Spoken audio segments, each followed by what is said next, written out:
것이라고 하는 그런 분명한 확신을 가지고 살았던 한 소년이 있습니다. 이 소년이 10대였던 시절은 미국을 비롯한 전 세계가 대공황의 시기였기 때문에 이 소년은 어린 시절부터 참으로 많은 일을 해야 할 정도로 그렇게 힘들고 어려운 환경 속에서 살았지만 어떠한 일을 하든지 항상 성실하게 행동했고, 비록 적은 수입일지라도 하나님을 믿는 믿음 안에서 정확하게 하나님의 것을 구별해서 11조를 드리며 열심히 살았던 그런 소년이었습니다. 한마디로 이 소년은 참으로 힘들고 고단한 삶을 살았지만 하나님께서 그를 축복하셔서 이 소년이 장성하고 30세가 되던 해에 단돈 $2,500를 들고 모빌 런치 서비스라고 하는 그런 식품 회사를 하나 설립하게 되어집니다. 그리고 이 식품 회사에서 이제 하나의 상표를 등록하게 되어지는데, 바로 세계적인 도넛 회사인 던킨 도너츠를 이제 이 모빌 런치 서비스라고 하는 회사를 통해서 이제 개발을 하고 등록을 하게 됩니다. 그야말로 이 도너츠의 상표는 여러분들이 잘 아시는 그런 도넛으로 유명한 던킨 도너츠, 바로 그 회사입니다. 그리고 이 소년은 바로 던킨 도너츠의 창업주가 되는 로젠버그라고 하는 분인데, 이 로젠버그는 2002년 9월 20일 87세의 일기로 세상을 떠나기는 했지만 그는 일평생 하나님과 동행하는 삶을 살았던 참으로 신실한 신앙인이었다, 그렇게 말씀을 드릴 수가 있습니다. 그는 72세를 맞이하는 자신의 생일 축하 자리에서 이런 말을 했다고 해요. 나는 너무나 가난해서 제대로 된 교육을 받지 못하고 성장했습니다. 그러나 늘 나와 함께 하시는 하나님께서 내 삶을 책임져 주셨고 또한 내 모든 인생의 짐을 맡아 주셨습니다. 그렇기 때문에 나는 성공하는 삶의 비결이라고 하는 것은 내가 얼마나 많이 배워서 많은 것을 알고 있는가 하는 지식에 있지 않고, 지식의 양에 있지 않고, 얼마나 하나님께서 나와 함께 하시는가, 그리고 나와 함께 하시는 하나님께 내 삶을 얼마나 내어드리고 맡길 수 있는가 하는 신앙적 태도에 의해서 성공의 여부가 결정되어집니다. 나는 그렇게 믿습니다 라고 말을 했다고 합니다. 여러분들은 이 로젠버그의 말에 대해서 어떻게 생각하십니까? 2021년 이 새해 첫 달인 1월에 정말로 올 한 해를 살아가시면서 여러분들의 삶이 하나님 보시기에 성공하는 그러한 삶이 되기를 원하십니까? 그렇다면 먼저 하나님께서 내 삶에 함께 동행하시면서 나와 함께 하시는 그 하나님 앞에 내 삶 전체를 내어드리고 맡겨드릴 수 있는 그러한 믿음의 사람들이 되어지시기를 주님의 이름으로 축원합니다. 자, 2021년 우리 새해 첫 달 1월에 함께 묵상하는 말씀의 주제 기억하십니까? 우리 먼저 1월 달 말씀의 주제를 한번 읽어보시지요. 2021년 하나님의 축복이 넘쳐 흐르게 하라. 예, 한 번 더 읽어보십니다. 2021년 하나님의 축복이 넘쳐 흐르게 하라. 특별히 이 1월 달 말씀의 주제는 2021년 우리 하늘샘 교회의 표어가 되는 하늘의 샘을 흘러 넘치게 하라 하는 그런 주제에 맞춰서, 그런 표어에 맞춰서 정해진 말씀의 주제입니다. 이 주제를 성경적인 단어로 그렇게 표현을 하면 2021년 우리 하늘샘 모든 가족들이 세상에서 복의 근원, 축복의 통로로 살아가기를 바라면서 기도하는 가운데 정한 그런 주제입니다. 그래서 지난 새해 첫 번째 주일에는 우리가 복이 있는 사람이 되어서 하나님께서 주신 축복을 나누어 주는 그런 사람이 되기를 원한다면 먼저 우리의 삶의 자리에 하나님의 영이신 성령 하나님께서 충만하게 임재하시고 그 성령 하나님의 역사하심이 그야말로 넘쳐 흐르는 그러한 삶이 되어야 한다는 말씀을 드렸습니다. 그리고 지난 두 번째 주일에는 하나님께서 택하신 자녀들에게는 이 세상을 향한 축복의 통로, 복의 근원으로 살아가야 할 사명이 있다는 그런 말씀을 드렸습니다. 오늘 여러분들에게 드리고 싶은 세 번째 말씀은 특별히 하나님께서 택하신 자녀로서 이 세상 속에서 하나님의 축복을 넘쳐 흐르도록 그렇게 하는 복의 근원, 축복의 통로로 살아가기를 원한다면 우리의 삶이 하나님과 동행하는 가운데에 형통한 삶이 될 때에 복의 근원, 축복의 통로가 될 수 있다는 말씀을 드리고 싶습니다. 오늘 우리에게 주신 하나님의 말씀은 요셉이 형들에게 팔려서 애굽 사람 보디발의 집에 있을 때의 삶의 모습이 기록되어진 그런 말씀 가운데 한 부분입니다. 특별히 주신 말씀을 묵상하는 가운데 사랑하는 우리 모든 하늘샘 가족들이 비록 세상에서 살지만 이 세상 속에서 하나님의 축복을 전하는 복의 근원, 축복의 통로로 살아가는 아름다운 역사가 있게 되기를 주님의 이름으로 축원합니다. 자, 오늘 주신 말씀을 통해서 우리가 먼저 묵상해 보고 싶은 것은 어떤 사람이 이 세상에서 세상을 향한 복의 근원, 축복의 통로가 될 수 있느냐 하는 것입니다. 그것은 하나님께서 함께 하심으로 인하여 형통한 삶을 살아갈 때에 복의 근원, 축복의 통로가 될 수 있다, 그렇게 말씀을 드립니다. 오늘 주신 말씀 가운데 먼저 본문 1절과 2절의 말씀을 같이 한번 받들어 읽어보겠습니다. 애굽에 내려가매 바로의 신하 친위대장 애굽 사람 보디발이 그를 그리로 데려간 이스마엘 사람의 손에서 요셉을 사니라. 여호와께서 요셉과 함께 하심으로 그가 형통한 자가 되어 그의 주인 애굽 사람의 집에 있으니. 자, 오늘 이 말씀 2절을 먼저 보시면 하나님께서 요셉과 함께 하심으로 그가 형통한 자가 되었다, 그렇게 말씀하고 있어요. 자, 그러면 여러분들 이 말씀을 보시면서 어떤 생각을 하시는지 제가 한번 여쭤보겠습니다. 여러분들은 지금 이 1절과 2절의 말씀을 보시면서 요셉이 형통한 자가 되었다라고 기록한 이 말씀에 대해서 말씀 그대로 믿고 아멘으로 그렇게 받으실 수 있습니까? 몇 분 안 되시는 것 같은데요. 다시 한번 물어볼까요? 여러분들 이 요셉이 말이죠, 이 1절과 2절의 말씀 가운데 보면 하나님께서 함께 하신 자가 되어서 그가 형통한 자가 되었다, 그렇게 말씀하시는데 이 말씀을 그대로 믿고 그래서 아멘, 요셉이 형통한 자입니다, 그렇게 아멘 하고 받으실 수 있겠느냐 하는 것입니다. 그러시면 아멘 해보시기 바랍니다. 예, 역시 우리 하늘생 가족도 믿음이 좋으세요. 그런데 사실 여러분들 이 말씀을 조금 더 살펴보시면, 깊이 생각해 보면 이게 정말로 아멘을 해도 되는 말씀인가라는 그러한 의문점이 들게 되어집니다. 자, 왜 그렇습니까? 여러분들 지금 이 요셉의 상황을 다시 한번 살펴보시기 바랍니다. 이 보디발의 집에 있을 때의 요셉의 상황을 아주 구체적으로 자세하게 보여주는 단어가 1절에 기록되어져 있는데, 여러분들 1절 말씀을 보시면 요셉이 이끌려 애굽으로 내려갔다, 그렇게 기록되어 있어요. 애굽은 그냥 장소니까 빼놓고 요셉이 이끌려서 내려갔다, 이렇게 표현이 되어 있는데, 여러분들 이 이끌려 내려간다는 말을 원문 성경에 보니까 후라드라고 하는 히브리어를 씁니다. 근데 이 후라드라고 하는 말은 뭐냐면, 뜻이 어떤 뜻인가 하면 꽁꽁 묶여서 끌려갔다, 그런 말이에요. 자, 꽁꽁 묶여서 끌려갔다는 이 말은 결국 요셉이 자신이 원해서 애굽 땅으로 스스로 내려간 것이 아니다라는 것을 분명하게 보여주는 말이죠. 즉 형들에 의해서 이스마엘 사람들에게 노예로 팔린 거예요. 요즘 말로 표현하면 인신매매 당한 겁니다.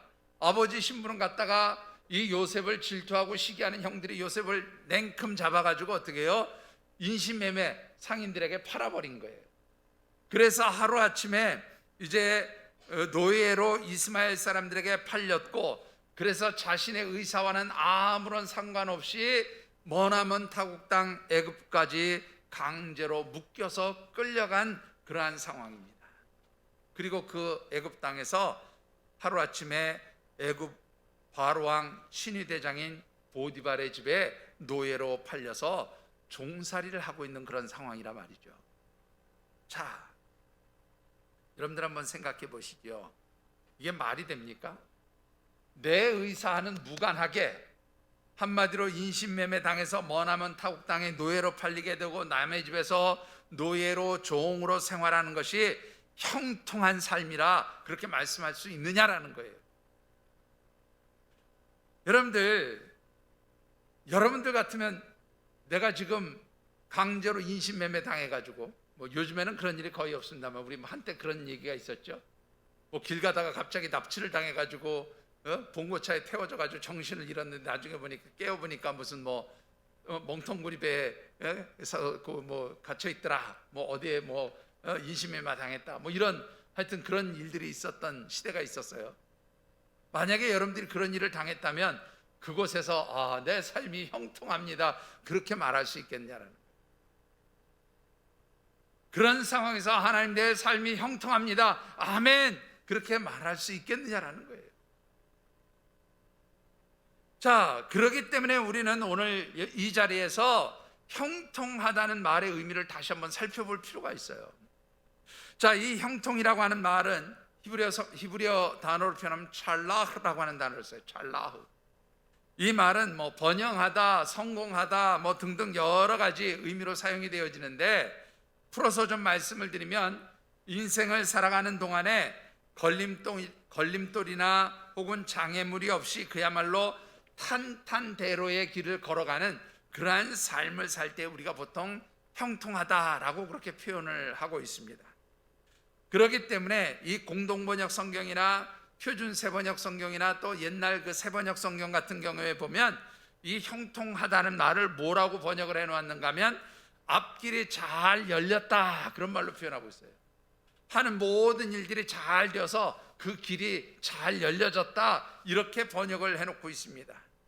영어 성경에는 이 형통하다는 말을 success, 성공하다는 말로 그렇게 번역을 하고 있습니다. 한마디로 말해서 형통하다는 말은 모든 것이 잘 된다는 뜻입니다. 형통하다는 말은 무슨 일을 하든지 성공한다는 뜻입니다. 형통하다는 말은 장애물이 없고 걸림돌이 없고 모든 것이 잘 되어진다는 그런 뜻입니다. 그런데 이런 뜻과는 다르게 요셉은 지금 형통한 삶이라고 할 수 없어요. 왜요?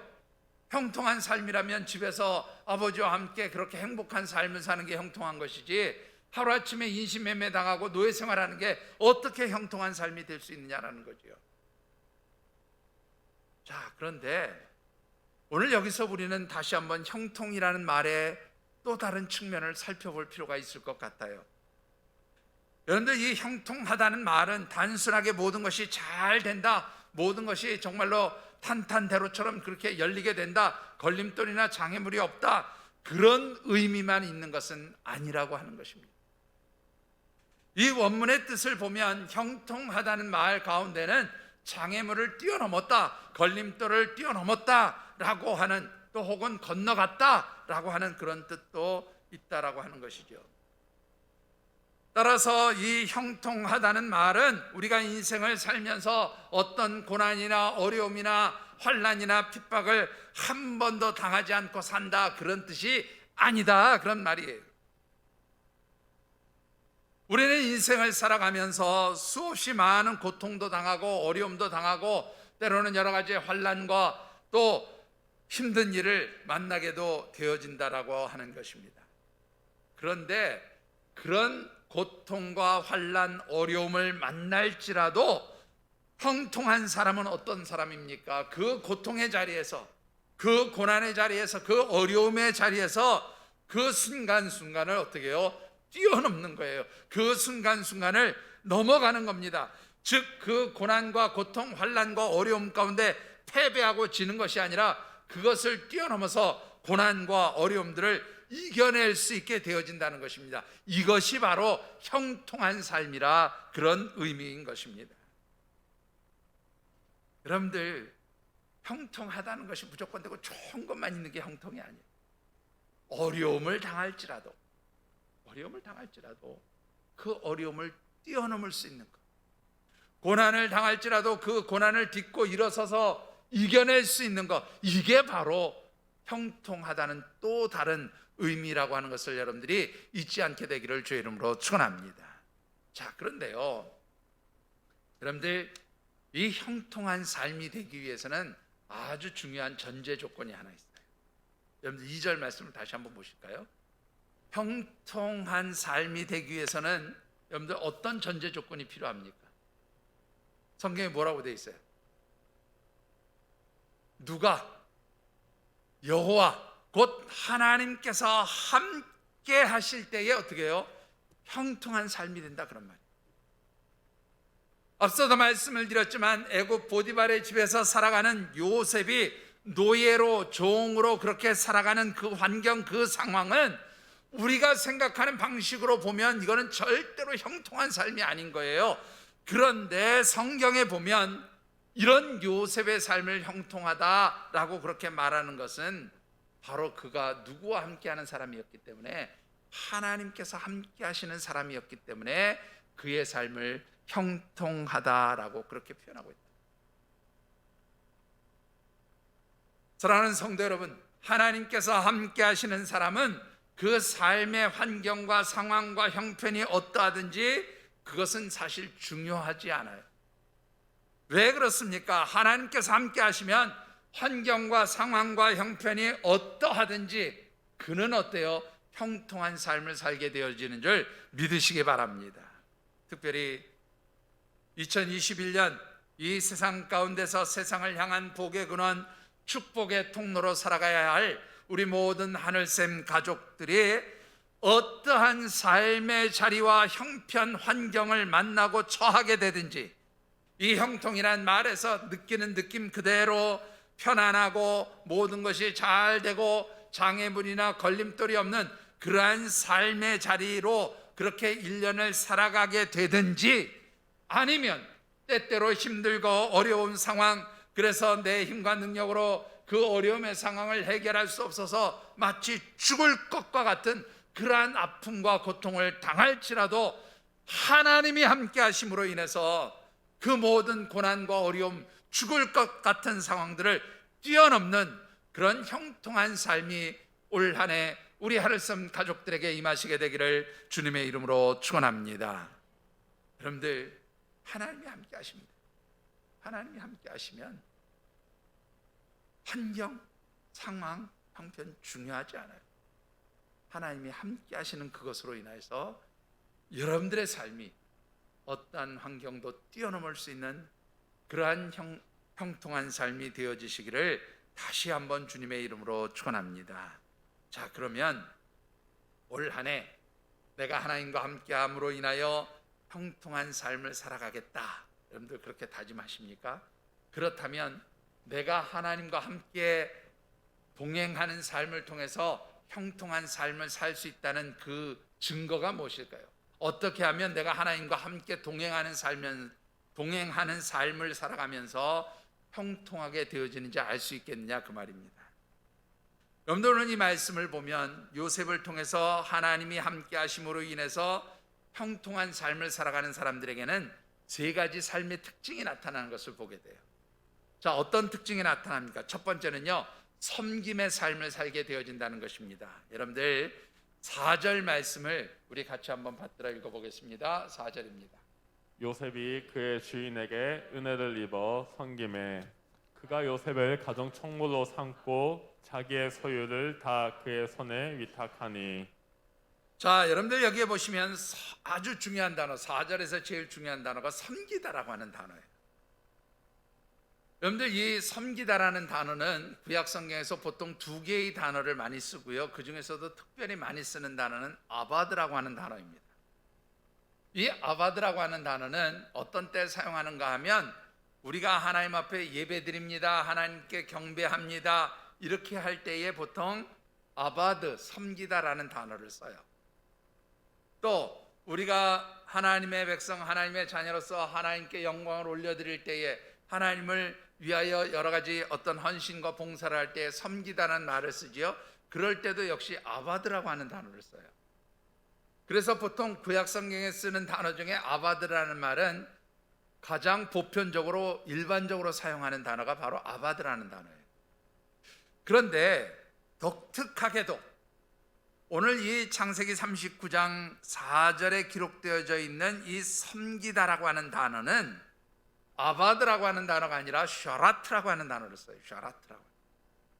근데 이 샤라트라고 하는 단어는 어떤 때 사용하는가 하면 제가 조금 전에 말씀드렸죠. 아바드는 하나님께 예배드리는 그 행위 자체를 아바드라고 그렇게 표현한다면, 이 샤라트라는 말은 무슨 뜻인가 하면 하나님께 우리가 예배를 드릴 때에 그 예배가 온전한 예배로 하나님께 잘 드려질 수 있도록 옆에서 돕는 사역자의 역할을 할 때, 옆에서 예배를 잘 이렇게 드릴 수 있도록 그렇게 섬기고 봉사하는 자리에 있을 때 사용하는 단어가 바로 샤라트예요. 차이가 이해가 되십니까? 아바드는 하나님께 예배드리는 그 자체를 표현할 때 섬기다, 아바드라는 단어를 써요. 근데 이 샤라트라는 말은 예배가 잘 될 수 있도록 뒤에서 봉사하고 헌신하고 수고할 때 쓰는 단어가 샤라트라고 하는 단어. 차이가 무슨 말인지 이해가 되시죠? 자, 그러면 오늘 여기서 중요한 게 뭐냐면, 요셉이 그 노예로 팔려서 종살이를 하고 있는 보디발의 집에서 그 주인인 보디발이 자기 집안의 모든 일을 맡기니까 그 일에 대해서 요셉이 어떻게 했어요? 샤라트했단 말이에요. 이 샤라트했다는 말은 무슨 말인가 하면 마치 하나님께 예배를 드리는 것처럼 예배가 온전하게 드려질 수 있는 예배가 되도록 그 사역자들이, 헌신자들이 열심히 정성을 다해서 최선을 다해서 예배를 준비하고 드릴 수 있도록 그렇게 만드는 것처럼 요셉이 자기 주인집의 일을 그렇게 돌보았다, 그 말이에요. 여러분들 한번 생각해 보시죠. 여러분들 각자에게 주어진 일, 세상에서 여러분들 각자에게 맡겨진 일을 마치 하나님께 예배 드리는 것처럼 그렇게 정성을 다해서 준비하고 최선의 노력을 기울여서 그렇게 여러분들에게 맡겨지는 일을 하느냐, 그렇게 제가 지금 여러분들에게 묻고 싶어요. 여러분들이 무슨 일을 하든지 그건 중요하지 않아요. 여러분들 각자에게 맡겨진 일이 마치 하나님께 예배 드릴 때에 최선의 예배를 드리도록 하기 위해서 봉사하고 수고하는 그런 사역자의 마음을 가지고 여러분들에게 주어진 일을 하고 있느냐, 바로 그 말입니다. 여러분들 오늘 이 요셉의 입장을 한번 생각해 보시지요. 앞서도 말씀을 드렸지만 요셉은 가나안 땅에서 아버지 야곱과 함께 있을 때에 아버지의 사랑을 독차지하면서 왕자의 대우를 받으며 살았던 아들이었어요. 자, 그런데 하루아침에 자신의 의지와는 무관하게 상관없이 형들에게 팔려서 노예가 되고 종살이를 하고 있는 겁니다. 그것도 동족이 사는 이스라엘 그 가나안 땅이 아니라 머나먼 타국 땅에서 노예로 살게 된 거예요. 만일 여러분이 이러한 상황에 처하게 되면 여러분들은 어떻게 살아가시겠습니까? 뭐 그런 일은 일어나지도 않고 일어날 수도 없고 일어나서도 안 되는 일이지만, 만에 하나 어느 날 나 길 가다가 갑자기 납치가 당했는데 인신매매 당해가지고 나 어딘지 알지도 못하는 이상한 나라에 팔려가지고 노예로 종으로 살아가게 되었다. 여러분들 어떻게 하시겠어요? 말 그대로 낙심하고 절망해서 이 상황, 이 환경에서 나를 벗어나게 해줄 어떤 도움도 없다는 그런 생각 때문에 그렇게 절망하게 될 겁니다. 그러면 자기를 그렇게 절망 가운데 빠뜨려 놓은 이 환경과 상황에 대해서 원망하면서 이래 주거나 저래 주거나 이판사판 공사판이다, 뭐 이까짓 내가 뭐 잘한다고 내가 뭐 여기서 어떻게 될 거냐, 내가 뭐 주인이 될 것도 아니고 에라 모르겠다, 적당히 일할 수 있는 거 아니겠어요? 그런데 요셉은 정말로 왕자와 같은 신분에서 하루아침에 노예로 전락하고 종으로 전락하면서 집에서는 해보지 못했던 천하고 힘든 일을 하게 되었지만, 그 일에 대해서 자신이 맡은 일, 자신에게 맡겨진 그 주어진 일에 대해서 마치 하나님께 예배를 잘 드리도록 돕는 그런 사역자처럼 성실하게 정성을 다해서 그런 일을 감당했다, 그런 말입니다. 여러분들 왜 그렇게 한 것일까요? 그것은 하나님이 함께 하시는 사람입니다. 여러분들, 하나님이 함께 하시는 사람들은 누가 보든지 보지 않든지 그 삶이 항상 뭐예요? 예배드리는 자와 같은 그런 삶이 되는 거예요. 여러분들, 로마서 12장 1절의 말씀을 보면 너희 몸을 하나님이 기뻐하시는 거룩한 산 제사로 드리라, 그렇게 말씀하고 있어요. 이 얘기는, 이 말씀은 내가 어떠한 삶의 자리에 있든지 그 삶의 자리에서 내가 하는 일을 통해서 마치 하나님께 예배드리는 것처럼 그런 삶을 살라, 그런 뜻입니다. 여러분들, 하나님의 백성들과 세상 사람들의 차이가 뭐라고 생각하십니까? 물론 세상 사람들이라고 다 그런 것은 아니지만 세상 사람들 중에서 많은 사람들이, 어떤 사람들은요, 누가 볼 때는 열심히 잘하는 것 같지만 누가 보는 사람이 없을 때는 어떻게 해요? 제대로 일하지 않고 게으름 피우고 적당히 하고 눈 가리고 아웅하듯이 그렇게 대강대강 땜방하고 그렇게 하는 사람들도 너무나 많아요. 왜? 누가 보지 않으니까. 그런데 하나님이 함께 하시는 사람은 누가 보든지 안 보든지 중요하지 않아요. 왜 그렇습니까? 사람의 눈을 의식하고 사는 게 아니라 누구의 눈을 의식해요? 하나님이 나를 바라보신다는 것을 의식하고 있기 때문에 내게 주어진 삶에 대해서 하나님 앞에 부끄럽지 않은 그런 삶을 사는 것이죠. 그래서 어떻게 해요? 내가 무엇을 하든지 하나님 앞에 예배드리는 자의 모습처럼 그렇게 성실하게 최선을 다해서 살아간다는 것이죠. 사랑하는 성도 여러분, 오늘 저와 여러분들의 삶이 정말로 하나님이 함께 하시며 또한 하나님께서 함께 하심으로 인하여 형통한 삶이 되기를 원하십니까?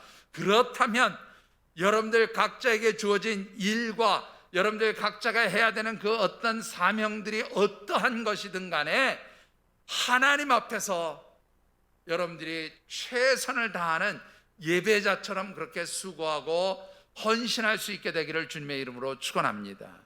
그게 바로 하나님이 함께 하시는 사람의 모습인 거예요.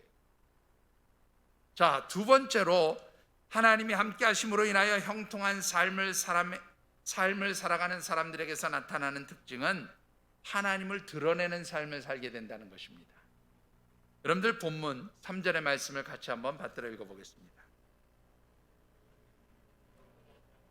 함께 하심을 보며 또 여호와께서 그의 범사에 형통하게 하심을 보았더라. 자, 여러분들 여기에 보시면 그의 주인 곧 보디발이 여호와께서, 하나님께서 요셉과 함께 하심을 보며 또 하나님께서 그의 범사에 형통하게 하심을 보았다, 그렇게 기록하고 있습니다. 자, 여러분들 여기서 한번 잘 생각해 보시죠. 보디발은 하나님을 아는 사람일까요? 하나님을 알지 못하는 사람일까요? 여러분들 잘 생각해 보세요. 보디발은 하나님을 아는 사람이 아니에요. 보디발은 애굽의 고위직에 있는 사람으로 애굽의 온갖 우상을 섬기며 사는 사람입니다. 그런 보디발이 요셉을 만나면서 요셉을 통해서 뭐예요? 하나님이 어떤 분이신지, 그 요셉과 함께 하시는 하나님을 알게 되었다는 말입니다. 이 보다라는 말이요, 히브리어 원문을 보면 라라고 하는 단어를 쓰는데, 이 라라고 하는 말은 말 그대로 보다라는 뜻도 있지만 알게 되었다는 뜻도 있고 깨닫게 되었다는 말도 있어요. 여러분들 한번 보세요. 이 보디발은 하나님을 알지 못하는 사람입니다. 하나님이 어떤 분인지 모르는 사람이에요. 그런데 요셉을 보면서 누구를 알게 된 거예요? 하나님을 알았어요. 하나님을 보게 되었어요. 또한 무엇을 알게 됩니까? 하나님께서 어떤 일을 하시는지, 이 하나님이 요셉과 함께 하심으로 인해서 그의 삶을 어떻게 형통하게 하시는지 그것을 보고 깨닫게 되었다고 말입니다. 한마디로 말하면 이 요셉의 삶은 하나님을 드러내는 삶이에요. 하나님께 영광을 올려드리는 삶이에요. 하나님이 살아 역사하심을 나타내고 증거하는 삶을 살았다, 그런 말이에요. 여러분들 어떻습니까? 오늘 저와 여러분들이 세상에서 사는 동안에 여러분들의 신분을 알지 못하는 그런 세상 사람들 가운데 섞여서 살 때에 여러분들이 나 예수 믿는 사람이요, 나 하나님의 사람이요, 나 그리스도인이요 말하지 않아도 세상 사람들이 여러분들이 하는 행동을 보면, 세상 사람들이 여러분이 살아가는 삶의 방식을 보면, 아, 저 사람은 예수 믿는 사람이야, 아, 저 사람은 그리스도인이야, 저 사람은 예수 믿는 사람이 맞아 라고 그렇게 하나님을 드러내는 그러한 삶을 살고 있는지 다시 한번 살펴볼 수 있게 되기를 주님의 이름으로 축원합니다. 여러분들, 하나님이 함께하는 사람은 눈속임이 없고 하나님 보신다는 그 생각 속에서 그야말로 성실하게 최선을 다하게 되잖아요. 그런 삶을 살게 될 때에 세상 사람들, 저 사람은 하나님의 사람, 저 사람은 예수 믿는 사람, 저 사람은 그래서 하나님이 함께 하시고 하나님이 도와주시는 사람이다, 그런 인정을 여러분들이 받으실 수 있게 되기를 주의 이름으로 축원합니다. 이게 바로 내가 하나님과 함께하는 삶의 증거예요. 세 번째로, 하나님이 함께 하심으로 인하여 형통한 삶을 살아가는 사람들에게는 어떤 삶의 특징이 나타납니까? 그것은 인정받게 된다는 거예요. 여러분들 4절 말씀을 우리 다시 한번 같이 받들어 읽어보겠습니다. 요셉이 그의 주인에게 은혜를 입어 섬김에 그가 요셉을 가정 총무로 삼고 자기의 소유를 다 그의 손에 위탁하니. 자, 여러분들 여기 보시면 3절과 연결해서 보셔야 돼요. 이 보디발이 요셉을 보면서, 아, 저 사람은 하나님이 함께하는 사람이야, 저 사람은 하나님이 무슨 일을 하든지 다 형통하게 해주는 사람이야, 그것을 보면서 자기도 이 요셉에게 뭐예요? 은혜를 베풀었다는 거예요. 이 은혜를 베풀고 거기에다가 뭐예요? 자기의 모든 집안의 대소사, 집안의 모든 재물, 집안의 모든 것들을 다 요셉에게 맡기고 위탁했다, 맡겨서 그 일들을 처리하게 했다는 거예요. 여러분들 아무에게나 여러분들의 돈을 맡기고 여러분들의 모든 것들을 맡겨서 심부름 시킬 수 있습니까? 어떻습니까? 강 장로님 어떻습니까? 우리 장로님 가진 것 중에 뭐 얼마나 많이 가진 것도 별로 없으시죠? 그렇지만 우리 장로님 가지신 거 아무한테나 딱 맡기고 이거 대신 가서 일 처리해라, 그렇게 하실 수 있어요? 누구한테 맡기십니까? 그러면 우리 전도사님한테는 맡기시나요? 대답을 못 하시는 거니까 전도사님도 못 믿으시는 건가요? 자, 여러분들 어떻습니까? 누군가인가 나의 것을 내어놓고 맡긴다는 건 믿는다는 거예요. 신뢰한다는 거예요. 그죠? 결국 그 사람을 인정한다는 겁니다. 여러분들, 하나님의 사람들은 어떤 사람들입니까? 하나님이 함께 하신다는 것은 다른 말로 표현하면 하나님이 인정하신다는 거예요. 그런데 하나님이 인정하시면, 하나님이 인정하시는 사람은 누구도 인정하냐면 세상 사람들도 인정하게 된다, 그런 말이에요.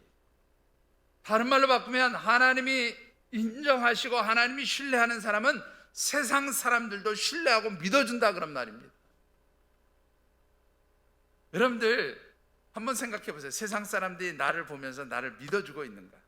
나를 신뢰하고 있는가? 누구누구에게 일을 맡기면 틀림이 없다라고 그렇게 나를 믿어주는 그러한 삶을 살고 계신다면, 여러분들이 하나님과 동행하는 사람인 것을 믿으셔도, 그렇게 생각하셔도 틀림이 없다는 사실을 잊지 않게 되기를 주의 이름으로 축원합니다. 여러분들, 하나님이 함께하는 사람은 하나님 인정하시는 사람, 하나님 인정을 받으면 우리가 세상에서도 인정받게 되어진다는 것이죠. 오늘 우리 사랑하는 모든 하늘샘 가족들이 하나님뿐만 아니라 세상 사람들에게도 인정받고 신뢰받는 그러한 삶이 되어지시기를 주님의 이름으로 축원합니다. 자, 우리가 하나님께서 함께 하시면서 또 하나님이 인정하시고 그래서 하나님께서 형통하게 만들어 주시는 삶이 될 때에 우리의 삶이 얼마나 큰 축복을 누리게 되어질까요? 자, 오늘 본문에 보시면 아주 큰 축복들이 있음을 보게 되는데, 그 첫 번째는요, 하나님께서 우리를 위해 주시는 축복이에요. 자, 5절 말씀을 같이 한번 받들어 읽어보겠습니다. 5절입니다. 그가 요셉에게 자기의 집과 그의 모든 소유물을 주관하게 한 때부터 여호와께서 요셉을 위하여 그 애굽 사람의 집에 복을 내리심으로 여호와의 복이 그의 집과 밭에 있는 모든 소유에 미친지라. 자, 여러분들 오늘 이 말씀 중에서 두 번째 줄부터 보시면 여호와께서 요셉을 위하여 그 애굽 사람의 집에 복을 내리심으로 여호와의 복이 그의 집과 밭에 있는 모든 소유에 미쳤다 이렇게 되어 있는데요. 이 원문에서 보면 이 문장을 어떤 순서로 배열했냐면 이렇게 배열을 하고 있어요. 하나님께서 복을 내리셨다. 그 두 번째 따라오는 문장이 요셉을 위하여, 그래서 보디발의 집에 복이 내렸다, 복이 미쳤다 이렇게 표현을 하고 있어요. 다시요. 하나님께서 복을 내리셨다. 끝에는 보디발의 집에 복이 내렸다. 그리고 그 가운데는 요셉을 위하여 이렇게 되어 있어요. 무슨 뜻일까요? 하나님께서 복을 내리셨는데 누구를 통해서? 요셉을 사랑하시기 때문에, 요셉을 귀하게 여기시기 때문에, 요셉을 위하시기 때문에 요셉을 통로로 삼으셔서 바로 보디발의 집을 축복하셨다 그런 말이에요. 아주 이 창세기를 쓴 저자가 의도적으로 그렇게 표현을 한 거예요. 하나님과 보디발 사이에 누가 있어요?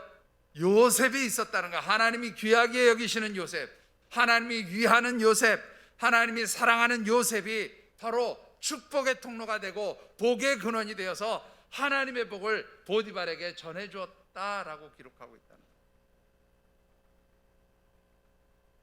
사랑하는 성도 여러분, 오늘 저와 여러분들이 하나님과 동행하는 삶을 살고 하나님께서 우리의 삶을 형통케 하시면 여러분들이 하나님께 귀하게 여김을 받을 뿐만 아니라 여러분들이 바로 이 세상에서 축복의 통로, 복의 근원이 되어지는 줄을 믿으시기 바랍니다. 여러분들, 이 요셉의 삶을 보면 이 39장 이후로 계속해서 나오는 말씀 중에 하나님께서 그를 형통하게 하셨다라는 말이 참 여러 번 나와요. 특히 이 39장 23절도 보시면 요셉이 이 보디발의 집보다 더 환경이 열악한 가운데로 떨어지게 되죠. 어디로 들어갑니까? 이 보디발 아내의 모함을 받아서 하루아침에 죄수의 신분이 되고 감옥에 갇히게 돼요. 근데 이 감옥에 갇혔을 때에 요셉이 어떤 상황에 놓이게 됩니까? 그야말로 죄수의 신분이니까 환경이 더 안 좋아진 거예요. 상황이 더 안 좋아진 거예요. 그런데 23절을 한번 보시면 간수장은 그의 손에 맡긴 것을 무엇이든지 살펴보지 아니하였다. 믿어버린 거예요. 얘한테 맡기면 틀림없어. 그렇게 맡겨버렸어요. 살피지도 않았어요. 확인하지 않았어요. 이는 여호와께서 요셉과 함께 하심이라 여호와께서 그를 범사에 형통하게 하셨다. 하나님이 함께 하시고 하나님이 형통하게 하신 사람은 어때요? 어디에 가든지 형통한 거예요. 어디에 가든지 범사에 형통한 거예요. 이 형통하다는 말이 다른 말로 표현하면 복의 근원이 된다 그 말이에요. 여러분들, 이 감옥에서만 형통하게 만드는 삶을 살았습니까? 여러분들, 애굽 땅에 가서도 어떻게 됩니까? 나중에 애굽의 총리가 됐어도 그는 형통하게 만드는 삶을 살았어요.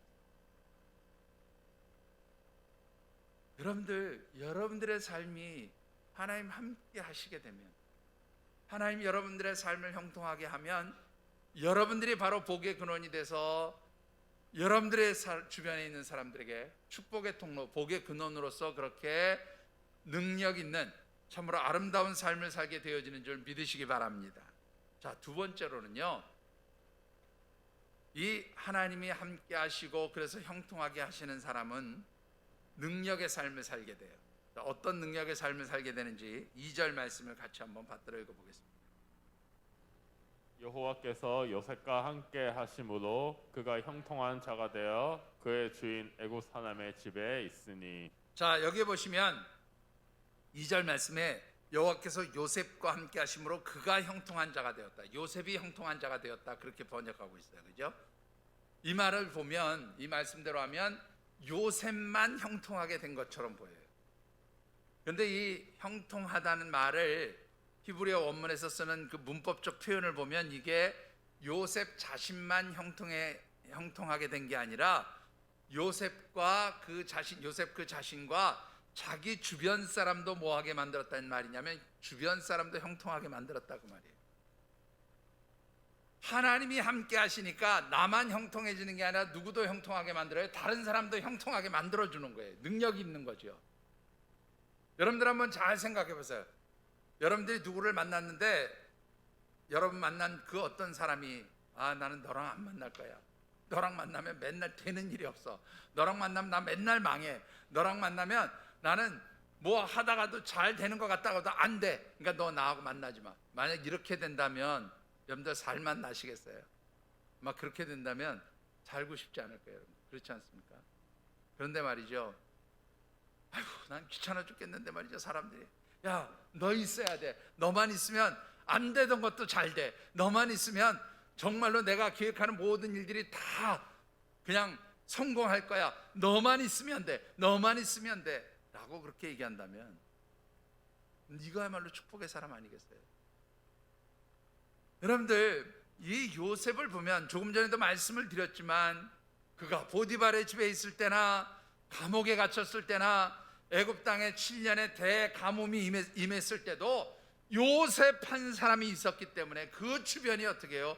잘 되었어요. 요셉 한 사람이 있었기 때문에 애굽의 그 많은 백성뿐만 아니라 고대 근동 지역 애굽을 중심으로 한 가나안과 그 여러 지역의 7년의 대가뭄 속에서 많은 사람들이 어떻게 생명을 구할 수 있어요. 여러분들이 하나님과 함께하면서 하나님이 여러분들을 붙들어 주시고 형통하게 하시면 여러분들 때문에 주변 사람들이 잘 되는, 주변 사람들을 형통하게 만들어주는 그러한 능력 있는 삶이 되어주는 줄을 믿으시기 바랍니다. 마지막으로 세 번째요, 우리가 받는 축복은 뭐예요? 사람들을 형통하게 만들어서 사람들을 번성하게 하고 잘되게 하는 그런 능력의 삶을 살게 될 뿐만 아니라 나 자신도 또 하나님 주시는 축복의 삶이 있어요. 그게 뭐냐면 성공하는 삶이에요. 여러분들 다시 한번 우리 3절을 같이 받들어 읽어보겠습니다. 3절입니다. 그의 주인이 여호와께서 그와 함께 하심을 보며 또 여호와께서 그의 범사에 형통하게 하심을 보았더라. 자, 여러분들 여기서 중요한 게 여호와께서 그의 범사, 이 범사란 말은 말 그대로 요셉이 하는 모든 일을 어떻게 해요? 형통하게 하셨다. 그런데 이 형통하게 하셨다는 말을 영어 성경에 보니까 success, 성공하게 하셨다. 그렇게 표현해요. 무슨 일을 하든지 실패 안 해. 다 성공한다. 다 성공. 누가 함께 하시니까? 하나님 함께 하시니까. 여호와께서 함께 하시니까. 여러분들 올 한 해 여러분들의 삶이 하나님께서 함께 하심으로 형통한 삶이 되고, 그래서 무엇을 하든지 여러분들이 하는 일이 하나님의 축복 안에서 모든 일이 성공하시게 되기를 주님의 이름으로 축원합니다. 이게 바로 복의 근원, 축복의 통로로 살아가는 사람들의 삶의 모습인 것이죠. 우리 이야기 하나로 오늘의 말씀을 맺고 싶습니다. 그 티보잉이라고 하는 단어가 있어요. 영어 사전에 보면 티보잉, T-B-O-W-I-N-G, 이 티보잉이라고 하는 단어인데, 이 단어는 새로 만들어진 단어예요. 2010년에 만들어진 단어인데, 여러분들 인터넷에 가서 티보잉이라고 그냥 한글로 쳐보셔도 나와요. 네이버 지식백과에 티보잉 치면 딱 나와요. 이 단어는 미국 그 미식축구 아시죠? 미국의 그 미식축구, 미식 프로축구 선수인 티보라고 하는 사람이 만들어낸 단어라고 할 수 있어요. 이 티보가 이제 자신이 속한 그 팀이 어디였는가 하면 덴버 브롱크스라고 하는 팀인데, 이 덴버에 있는 브롱크스라는 팀과 그리고 돌핀스라고 하는 팀과 이제 그 미식 축구 경기를 하게 되었는데, 처음에 이 돌핀스라고 하는 팀에게 브롱크스가 지고 있었어요. 그런데 이 티보가 그 2010년 10월 23일에 이 경기, 지고 있는 경기에서 아주 결정적인 역할을 해서 역전승으로 이 경기를 이기게 만들었어요. 그렇게 하고 나서, 그 역전승을 하고 나서 이 티보라고 하는 선수가 한쪽 무릎을 꿇고, 아시죠 여러분들? 한쪽 무릎을 딱 땅에 대고 한쪽 무릎을 이렇게 세운 상태에서 한 손을 이마에 대고 기도한 세레머니이자 바로 기도하는 그 모습을 보면서 이것이 바로 티보가 기도하는 방식이라는 말로 나온 게 티보잉이라고 하는 단어예요. 그래서 한동안 이 티보잉이라는 그 기도의 모습, 기도하는 방식이 미국 사람들에게 아주 대대적인 유행이 되었다고 하는 그런 재미있는 일화도 있습니다. 그래서 만들어진 단어가 바로 이 티보잉이라고 하는 단어. 이 티보라고 하는 선수는 여러분들 그 야외에서 운동하는 선수들 보면 특히 뭐 프로야구 선수나 또 미식축구 선수 보면 눈 밑에다 이렇게 까맣게 칠한 거 보시죠. 이게 아이블랙이라고 이제 아마 그 용도는 저도 잘 모르겠어요. 근데 아마 그 이렇게 좀 그 뭐라 그러나요? 햇빛에 이렇게 반사되지 않도록 하기 위해서 하는 건지 하여튼 그런 이 까맣게 이렇게 칠한 거 보시죠. 그걸 아이블랙이라고 하는데 그 아이블랙에다가 보통 그냥 이렇게 까맣게 칠하고 하는데 이 티보는 거기에다가 존 316 이렇게 써놨어요. 존 316은 바로 요한복음 3장 16절 그렇게 써놨다는 거예요. 아이블랙을 그렇게 써놨다는 겁니다. 여러분 요한복음 3장 16절 말씀이 무엇인지 아시죠? 자, 우리 같이 한번 외워보실까요? 시작. 하나님이 세상을 이처럼 사랑하사 독생자를 주셨으니 이는 그를 믿는 자마다 멸망하지 않고 영생을 얻게 하려 하심이라. 요 말씀을 다 적을 수 없으니까 요한복음 3장 16절 이렇게 까맣게 써놓고 다녔다는 거예요. 재미있는 것은 그 돌핀스하고 역전 경기에서 이 티보가 공을 패스한 총 길이가 316야드, 그리고 패스 한 개에 31.6야드, 그리고 그날 이 경기가 TV로 중계됐는데 TV 중계된 시청률도 31.6%였대요. 참 공교로운 일이지만 하나님께서 그렇게 역사를 하셨다 그 말이에요. 자, 도대체 이 티보라는 선수는 어떤 사람일까요? 이 티보는 부모님이 필리핀 선교사였던 그런 가정에서 태어난 아들입니다. 그런데 이 어머니가 티보를 임신했을 때에 요즘으로 얘기하면 아마 그 바이러스 같은 그런 이 병원에 이렇게 병원체에 오염이 됐던 거예요. 이제 감염이 됐던 모양이에요. 병원에서 뭐라고 얘기했냐면 이 지금 감염된 상태에서 만약에 출산을 시도하게 되면 첫 번째는 산모와 태아의 생명을 다 보장할 수 없습니다. 그리고 특히 출산을 한다고 해도 이 아이가 정상적으로 건강한 아이로 태어난다는 보장이 없습니다. 그렇게 얘기를 하면서 의사들이 그러니까 이 아이는 중절을 하는 게 좋겠습니다. 낙태를 시키는 게 좋겠습니다. 그렇게 이야기를 했다. 근데 이 어머니가, 선교사님이신 어머니가 정말로 믿음 안에서 하나님이 주신 아이입니다. 그러니까 하나님의 은혜로 하나님이 이 아이에게 어떤 기적을 베푸실지 그것은 하나님께 맡기고 하나님이 주신 아이니까 하나님 뜻대로 이 아이를 출생하고 키우겠습니다. 그렇게 기도하면서 이 티보를 출산했다는 거예요. 근데 참으로 그 기도한 대로 그렇게 건강한 아이, 정상적인 아이가 태어난 거죠. 그런데 그런 태어날 때의 일화를 가진 그러한 티보는 그래서 어떻게 해요? 어머니에게 하나님의 은혜, 하나님의 사랑, 하나님이 함께 하심이 얼마나 중요한가를 배우면서 자랐다는 거예요. 그러면서 이제 이 미식 프로축구 선수가 되었는데, 미식 축구 선수가 되었는데, 앞서도 말씀드렸지만 그가 속한 덴버의 브롱크스 팀이 경기를 할 때 어떤 상대 팀과 경기를 하다가 패배를 하면 이 티보가 결정적으로 항상 역할을 해서 역전을 하는 경우가 굉장히 많았다는 겁니다. 그런데 그때마다 패전한 팀의 감독들이 뭐라고 이 티보를 평했는가 하면 이렇게 평을 했다 그래요. 하나님이 돕는 선수를 우리가 어떻게 막을 수 있냐, 그렇게 이야기를 했다는 거예요. 아예 이 티보 그러면 하나님이 돕는 선수, 그러니까 저 하나님이 돕는 선수는 누구도 막을 수 없다, 이렇게 패배한 팀의 감독들이 이야기를 했다는 겁니다. 여러분들, 하나님께서 함께 하시고 하나님이 붙드셔서 형통하게 하시는 사람은 누구도 막을 수 없는 그러한 축복의 삶을 살게 되어지는 줄 믿으시기 바랍니다. 그런 사람이 바로 복의 근원이고 축복의 통로로 살아가게 되어지는 줄 믿으시기 바랍니다. 올 한 해 사랑하는 우리 모든 하늘샘 가족들이 하나님이 함께 하시는, 하나님과 동행하는 삶을 살고 그 하나님 손에 붙들려서 하나님께서 형통하게 하심으로 말미암아 여러분들의 주변을 형통케 하고 여러분들의 주변을 정말로 잘 되게 하는 복의 근원, 축복의 통로가 되실 뿐만 아니라 여러분들의 삶에도 하나님이 주시는 그러한 형통함의 은총이 늘 함께 하시는 그러한 축복의 성도들이 되어지시기를 주님의 이름으로 축원합니다. 기도하겠습니다. 오늘 주신 언약의 말씀 우리 같이 묵상하면서 각자 느끼고 깨달은 대로 하나님 참으로 저희들의 삶을 붙들어 주시고 동행해 주셔서 감사드립니다. 이제 하나님께서 함께 하시고 동행해 주시는 저희들의 삶이 되어진 것을 이 세상 사람들 가운데 분명히 보여줄 수 있도록 하나님 저희들이 세상에서도 인정받게 하시고 저희들의 삶을 통하여 하나님 영광 드러내게 하시고 그리하여서 참으로 저희들을 통하여 세상 사람들이 유익하게 되며 저희들 자신도 복을 받는 진정한 축복의 통로, 복의 근원으로 살아갈 수 있도록 도와주시옵소서.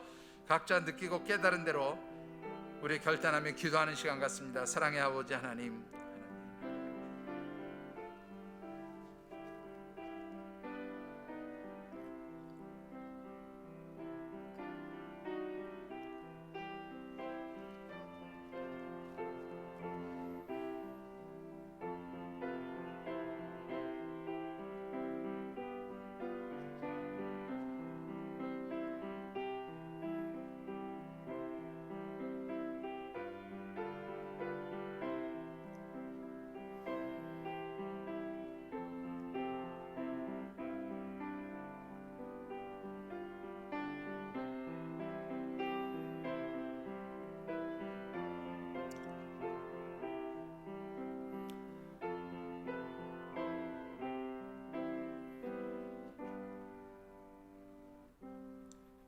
사랑의 아버지 하나님, 2021년 새해를 시작하면서 참으로 저희들의 삶이 하나님이 함께 하시며 하나님이 동행해 주시는 삶이 되고 또 그래서 이 세상에서 세상 사람들을 향하여 이 세상을 향하여 복의 근원, 축복의 통로로 살겠다고 하는 귀한 다짐과 결심을 주신 그러한 복된 한 해로 시작하게 하심에 감사와 찬양을 올려드립니다.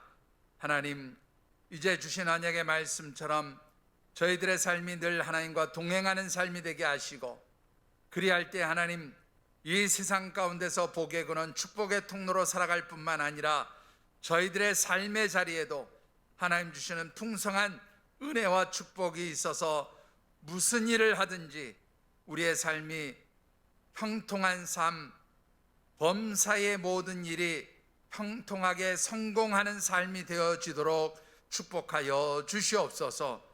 하나님, 하나님의 도우심과 은혜를 구합니다. 하나님 저희들 가운데 좌정하여 주시고 저희들의 삶을 하나님 능력의 손안에 붙들어 주셔서 하나님의 영광 드러내며 복의 근원, 축복의 통로로 살아갈 수 있도록 다시 한번 간구하오니 도와 주시옵소서. 도우시기를 간절히 소원하오며 이제는 성부, 성자, 성령 하나님의 교통하시고 인도하시는 은총의 역사가 이제 새해를 맞이하여 2021년 하나님과 함께 동행하는 삶을 통하여 이 세상에서 복의 근원, 축복의 통로로 살아가겠다고 다짐하며 삶의 자리로 나가는 모든 주의 백성들과 이들의 가정과 경영하는 기업, 땀 흘려 일하는 직장과 일터, 선물로 주신 자녀들, 연로하신 부모님, 그리고 주께서 피로 값주고 세우신 이 하늘샘 재단과 우리 교회가 꿈꾸고 소망하는 여러 가지 사역 비전들 위에 또한 하나님의 백성들이 한 주간도 살아가는 모든 삶의 자리와 발걸음 위에 무엇보다도 코로나 바이러스로 인하여 두려워하고 근심하며 염려하는 지구촌 모든 영혼들 그 머리 위에 늘 함께 하시기를 간절히 축원하여지이다. 아멘.